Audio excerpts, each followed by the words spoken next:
Всем привет! Это Ярослава, и это канал для тех, кто изучает русский язык. И в этой серии видео мы читаем новости на русском языке, чтобы вы могли лучше понимать тексты, которые пишут носители для носителей, и чтобы вы тоже могли это использовать. И в этих видео мы читаем не только старые новости, которые были давно. Я думаю, вы видели мои видео про Сталина, вы видели видео про Гагарина. А еще, конечно, мы читаем новости о том, что происходит сейчас. И сегодня я принесла вам одну неоднозначную новость. И мне будет интересно узнать, что вы думаете по этому вопросу. Но давайте я вам покажу, что я принесла, что я вам сегодня приготовила. Но что я вам сегодня принесла? Посмотрите на эту книгу. Автор Роберто Карнеро. Книга называется «Пазолини. Умереть за идеи». Это Пазолини, сам Пазолини. И что интересного в этой книге? А в ней интересно то, что большая часть, пятая часть книги выглядит примерно так. Там просто черные страницы. И перед тем, как мы прочитаем эту новость и узнаем, почему там страницы черные, почему в книге закрашены страницы, я вас приглашаю на мой вебинар в эту субботу, где мы будем говорить о книгах. Точнее, мы будем говорить о русской классической литературе и о фразах, о цитатах из русской классической литературы, которые носители произносят до сих пор. И вы можете их встретить в новостях, вы можете их встретить в других книгах, в медиа, просто в разговорах. И это такой культурный код, чтобы вы еще лучше понимали носителей. И, конечно, если вы готовитесь к экзаменам ТРКИ, то этот вебинар, я думаю, вам очень понравится. Я вас буду ждать в эту субботу, и в описании будет вся информация. А сейчас давайте прочитаем статью. Итак, АСТ. АСТ – это название компании, издательского дома, компании, которая печатает книги в России. АСТ закрасила пятую часть книги Роберто Карнеро «Пазолини» черными линиями. Издательство АСТ внесло коррективы в книгу «Пазолини. Умереть за идеи», которая рассказывает о жизни итальянского режиссера и поэта Пьера Паоло Пазолини. На нескольких десятках страниц строки с текстом были закрашены черным цветом. Это мы уже видели. По сообщению телеграм-канала «Осторожно, новости», около пятой части книги подверглась цензуре. Некоторые предложения, детали биографии, фрагменты интервью и сноски были закрашены черным цветом. Также отмечается, что несколько последовательных страниц были затронуты этим изменением. Удалена практически вся информация о сексуальности и личной жизни Пазолини. Представители издательства АСТ сообщили, что такие изменения были внесены в соответствии с федеральным законом номер 478, принятым в декабре 2022 года, запрет ЛГБТ-пропаганды. Такое решение не является универсальным. Как правило, зарубежные издатели нон-фикшена не соглашаются на сокращение и правки оригинального текста рукописи. Однако в данном случае правообладатель одобрил предложение издательства АСТ, и текущая версия в России вышла с его разрешения. Решение редакции, выпустившей книгу, вынужденное, чтобы издание могло увидеть свет. Закрасить фрагменты текста – более честный выбор, чем просто вырезать абзацы, будто их в книге и не было. Подобная практика – выпускать книги с заретушированными фрагментами, которые не соответствуют требованиям законодательства, уже широко применяется в российских издательствах. Благодаря наличию скрытых фрагментов зарождается перекличка исходного текста с современным контекстом, в котором мы живем здесь и сейчас.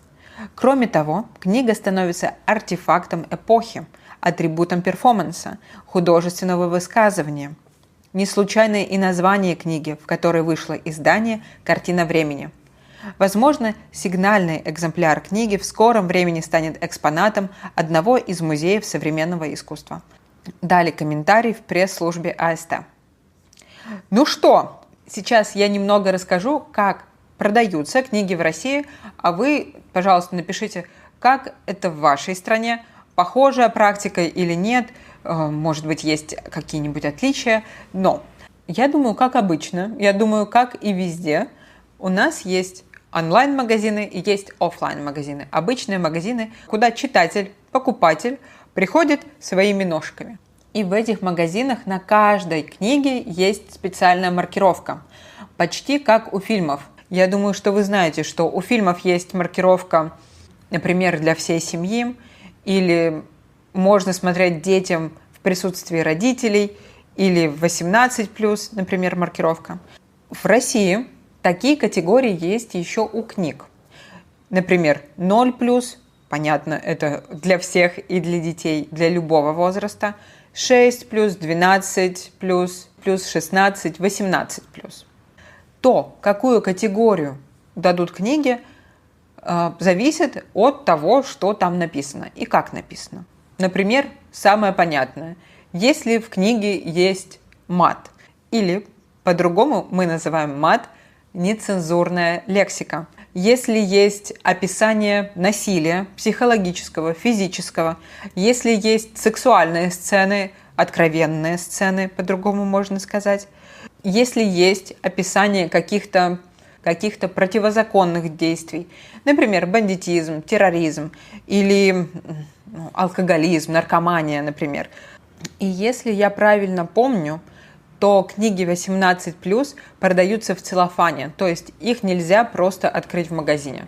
Они все запечатаны в пакетах, они все запечатаны в целлофане. И это сделано, чтобы дети, которые приходят в книжный магазин, не могли просто открыть эти книги 18+, которые им еще нельзя читать по возрасту. И вы видите, что на этой книге есть значок 18+. Это значит, что эта книга не для детей, там есть какие-то, может быть, откровенные сцены, или, может быть, нецензурная лексика, или там описаны другие вещи, которые могут делать только взрослые, и она продается в целлофане. И представьте себе, вы приходите в магазин, покупаете книгу в целлофане, приходите домой, открываете, а там просто черные страницы. Что бы вы подумали? Ну ладно, давайте уже прочитаем, и я вам объясню все интересные, непонятные слова, какие здесь только есть в этой небольшой статье. Итак, АСТ. АСТ – это название издательской компании, и вы видите, что у этого слова АСТ тоже есть род, средний род. Интересно, почему? Как понять, какой род у аббревиатуры? Первое, что можно сделать, можно посмотреть на расшифровку этой аббревиатуры. Например, мы берем СССР, да, Союз Советских Социалистических Республик. Главное слово здесь, существительное «союз», мужской род, значит СССР тоже будет мужского рода. Кстати, когда я была совсем маленькой, совсем, очень маленькой, совсем, я долго думала, что значит СССР. И я додумалась, что СССР – это Союз Советский... Я додумалась, что СССР – это «служу Советскому Союзу». Потом я думала, а что значит «Р»? России. Я думала, что СССР – это «служу Советскому Союзу России». Вот, примерно так, но мне было очень мало лет. Так вот, СССР – это он. Давайте посмотрим США. Это Соединенные Штаты Америки. Штаты Америки. Здесь существительное «штаты», и это уже множественное число. Поэтому СССР объявил или США объявили. Но не все так просто. Есть аббревиатуры, которые носители не воспринимают как аббревиатуры. Они не думают, что это аббревиатуры. Они к этому относятся как к словам. Например, МИД. МИД – это Министерство иностранных дел. И министерство – средний род. Но нет, МИД – это у нас будет мужской род, потому что, как и практически все слова в русском языке, которые заканчиваются на согласный мужского рода, слово «мид» заканчивается на согласный, значит, мы тоже думаем, что это мужской род. Или слово «вуз» – высшее учебное заведение, тоже средний род, но заканчивается на согласный, и это слово используется очень-очень часто, что оно стало работать по мужской модели. Но я посмотрела, аббревиатура АСТ не означает ничего. Это первые буквы фамилий основателей компании. И я думаю, здесь будет средний род, потому что АСТ – это издательство. Средний род. Итак, пятую часть книги 1/5 или 1/2, 1/3, 1/4, 1/6, 7, 1/10. Ужас! Я сейчас заметила, что у меня не было видно Миро и все, что я писала. Поэтому, что было перед этим, это я делала потом. Хорошо? А мы с вами продолжаем. Издательство АСТ внесло коррективы в книгу Пазолини «Умереть за идею». Внесло. Вот видите, здесь уже издательство внесло, средний род, можно по-другому сказать, добавило, которое рассказывает о жизни итальянского режиссера и поэта Пьера Паоло Пазолини. Если честно, я не смотрела ни один его фильм. Точнее, я смотрела один фильм, в котором он был сценаристом, в котором он писал сценарий. И я думаю, что вы тоже знаете этот фильм. Это «Прекрасная жизнь», это классическая драма, классическая мелодрама итальянская, которую снял Федерико Феллини. На нескольких десятках страниц строки с текстом были закрашены черным цветом. Вот это строка. И на нескольких десятках страниц, то есть там было много страниц, может быть 20, 30, 40, 50, строки с текстом были закрашены черным цветом. По сообщению телеграм-канала «Осторожно, новости», то есть как сообщил телеграм-канал «Осторожно, новости», там было сообщение, около 5-й части книги подверглась цензуре. Около не только про место, например, около школы, около магазина, но около – это еще плюс-минус, примерно. То есть примерно 5-я часть книги, около 5-й части книги подверглась цензуре. Все, что цензурируется, мы говорим подверглась цензуре. И подвергнуться – это негативное влияние. И это очень официальное слово. Что может подвергнуться? Ну, например, можно подвергнуться иностранному влиянию, риску, дискриминации, наказанию, разочарованию. Значит, подвергнуться – это или быть под влиянием, или испытать на себе какое-то действие, негативное действие. Ой, вы слышите? Итак, некоторые предложения, детали биографии, фрагменты интервью и сноски были закрашены черным цветом. Сноски иногда бывают внизу страницы маленьким шрифтом, знаете, со звездочкой. Пишется какая-то дополнительная информация. Вот это сноска. Сноска.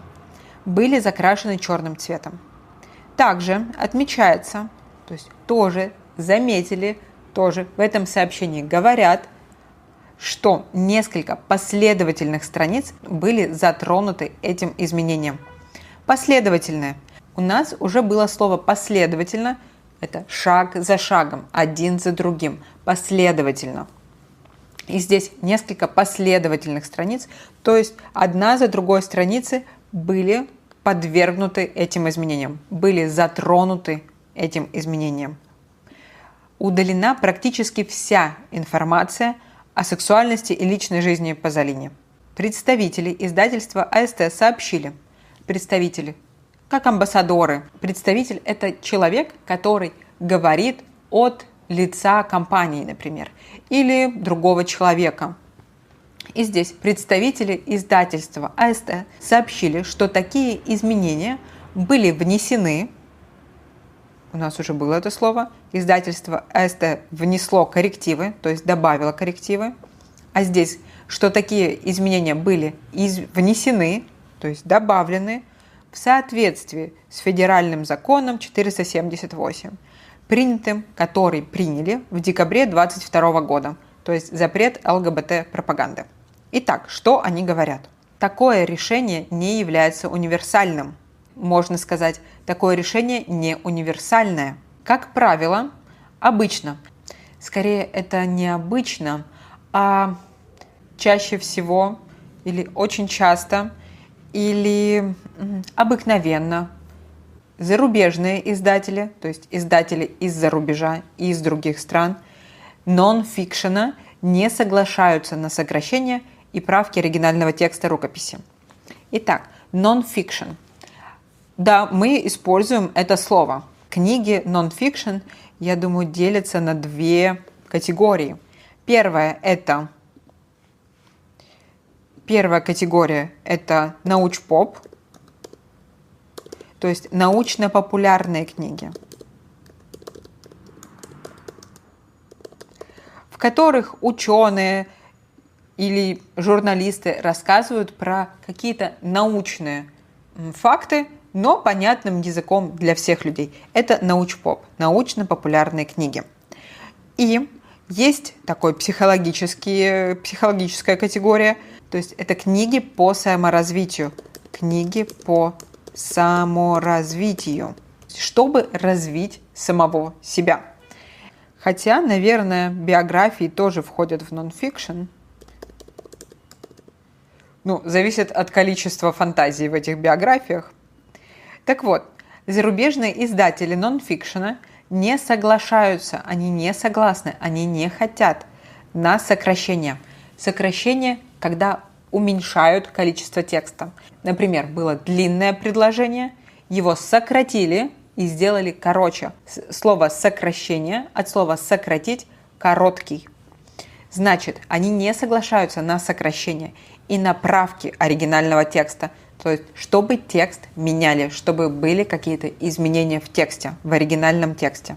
И рукопись – это оригинал автора, то, что автор написал своей рукой. Рукопись. Однако в этом случае правообладатель, тот, у которого есть права на публикацию этой книги, одобрил предложение издательства АСТ. Одобрить, то есть сказать: все хорошо, мы согласны. И текущая версия в России, которая сейчас, мне так нравится эта игра слов, потому что, смотрите, в английском языке current, и это текущий. И почему мне это нравится? Потому что current – это течение реки. Это как течет река. Правильно? В русском языке слово «текущая версия» тоже от слова «течь», как вода течет. Мне просто интересно, почему? Как люди до этого додумались? Итак, текущая версия, то есть эта версия, которая есть сейчас, в России вышла с его разрешения. Решение редакции, выпустившей книгу, то есть редакции, которая выпустила книгу, вынужденное, чтобы издание могло увидеть свет. Слово «вынужденное» похожее на слово «заставить». Может быть, вы знаете слово «заставить». Заставить – это сделать так, чтобы другой человек сделал то, что он не хочет, но сделал. А вынудить – это не оставить человеку других вариантов и сделать так, чтобы он сделал так, как вы хотите, а он не хочет. То есть вынудить. Например, если вы играете в шахматы, то в шахматах есть вынужденное взятие, когда вы не хотите брать чужую фигуру, но ваш соперник вам не оставляет других вариантов. Вам нужно это сделать, хотя вы не хотите этого делать. Значит, решение редакции, выпустившей книгу, вынужденное, чтобы издание могло увидеть свет, чтобы издание можно было опубликовать. То есть они бы хотели поступить по-другому, но у них нет вариантов. Они не могут поступить по-другому. Закрасить фрагменты текста – более честный выбор, чем просто вырезать абзацы, будто их в книге и не было. Подобная практика, похожая практика – выпускать книги с заретушированными фрагментами. Ретушировать, например, в фотошопе, что-то исправить. Заретушированными фрагментами, которые не соответствуют требованиям законодательства, уже широко применяется в российских издательствах. То есть практика широко применяется. Подобная практика широко применяется. При службе говорят, издательства так часто делают, чтобы соответствовать требованиям законодательства. То есть, чтобы соответствовать законам. И благодаря наличию, из-за наличия скрытых фрагментов, потому что есть такие скрытые фрагменты, зарождается, появляется перекличка исходного текста современным контекстом. Вообще, перекличка – это процесс, когда проверяют, все на месте или нет. Ну, например, в аудитории или на уроке учитель говорит: Петров здесь, Иванов здесь, Смирнова здесь.